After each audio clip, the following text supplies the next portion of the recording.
അവയവ കച്ചവടത്തിനായി മത്സ്യക്കടത്ത് നടത്തിയ കേസിൽ അന്വേഷണം ഇറാനിലെ മലയാളി ഡോക്ടറിലേക്ക്. ഇയാൾക്ക് കുറ്റകൃത്യത്തിൽ നിർണായക പങ്കുണ്ടെന്നാണ് അന്വേഷണ സംഘത്തിന്റെ നിഗമനം. ഇന്നലെ അറസ്റ്റ് ചെയ്ത കൊച്ചി എടത്തല സ്വദേശി സജിത് ശ്യാമിനെ ഇന്ന് കോടതിയിൽ ഹാജരാക്കും. കേസിൽ കൂടുതൽ അറസ്റ്റ് ഉണ്ടാവുമെന്ന് ആലുവ റൂറൽ SP വൈഭവ് സക്സേന പറഞ്ഞു.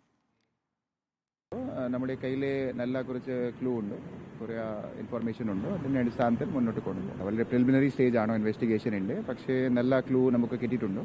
സോ വളരെ സജീവമായ രീതിയിൽ DYSP കീഴിൽ എല്ലാ ഇൻവെസ്റ്റിഗേഷൻ നടത്തുന്നുണ്ട്. സോ ജസ്റ്റ് വെയിറ്റ് ഫോർ കുറച്ച് സമയം വെയിറ്റ് ചെയ്താൽ മതി. 2 ദിവസത്തിലേക്കത്തെ 2 അറസ്റ്റ് ഉണ്ടായിരുന്നു, പിന്നെ കൂടുതൽ അറസ്റ്റിൽ സാധ്യത ഉണ്ട്. അർജുൻ മട്ടന്നൂർ, അർജുൻ, ഇതൊരു വലിയ കേസായി വരികയാണല്ലോ. സാധാരണഗതിയിൽ നമ്മുടെ നാട്ടിൽ നിന്ന് അവയവ കച്ചവടം എന്ന് പറഞ്ഞാൽ മറ്റ് സംസ്ഥാനങ്ങളിലേക്കാണെങ്കിൽ ഇത് മറ്റ് രാജ്യങ്ങളിലേക്കാണ്.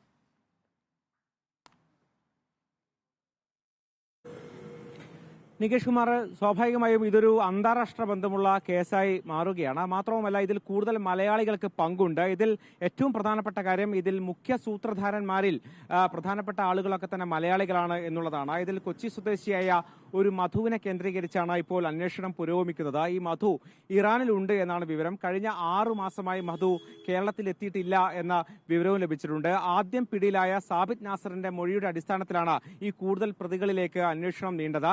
കഴിഞ്ഞ ദിവസം 2ാമത്തെ അറസ്റ്റ് കൂടി ഉണ്ടായിരിക്കുന്നു.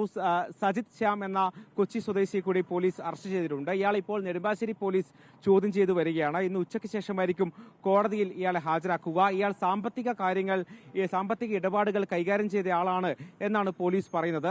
അതേസമയം തന്നെ കൂടുതൽ മലയാളികൾക്ക് ഇതിൽ പങ്കുണ്ട്. ഇറാനിലെ ഒരു ഡോക്ടർക്ക് ഇതിൽ പങ്കുണ്ട്. ഈ ഡോക്ടറെ അടക്കം ചോദ്യം ചെയ്യാനുള്ള ശ്രമങ്ങൾ നടത്തുമെന്നാണ് അന്വേഷണ സംഘം പറയുന്നത്. അതോടൊപ്പം തന്നെ ഹൈദരാബാദ്, ബംഗളൂരു തുടങ്ങിയ സ്ഥലങ്ങളിൽ പോയി തെളിവെടുപ്പ് നടത്തുകയും അവിടെയുള്ള ഇതുമായി ബന്ധപ്പെട്ട ഏജന്റുമാരെ കണ്ടെത്തുകയും ഈ കേസിന്റെ ആവശ്യമാണ്. സ്വാഭാവികമായും ഇത് സംസ്ഥാനത്തിന് പുറത്തേക്കും രാജ്യത്തിന് പുറത്തേക്കും നീളുന്ന ഒരു കേസാണ്.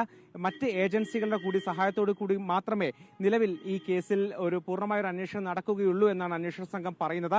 എന്തായാലും സാബിത്തിനെ ഇപ്പോൾ ചോദ്യം ചെയ്തു വരികയാണ്. സ്വാഭാവികമായും സജിത്തിനെയും അടുത്ത ദിവസങ്ങളിൽ കസ്റ്റഡിയിൽ വാങ്ങി കൂടുതൽ ചോദ്യം ചെയ്യും. നികേഷ് കുമാർ, അർജുൻ മട്ടന്നൂരാണ് വിശദാംശങ്ങൾ നൽകിയത്.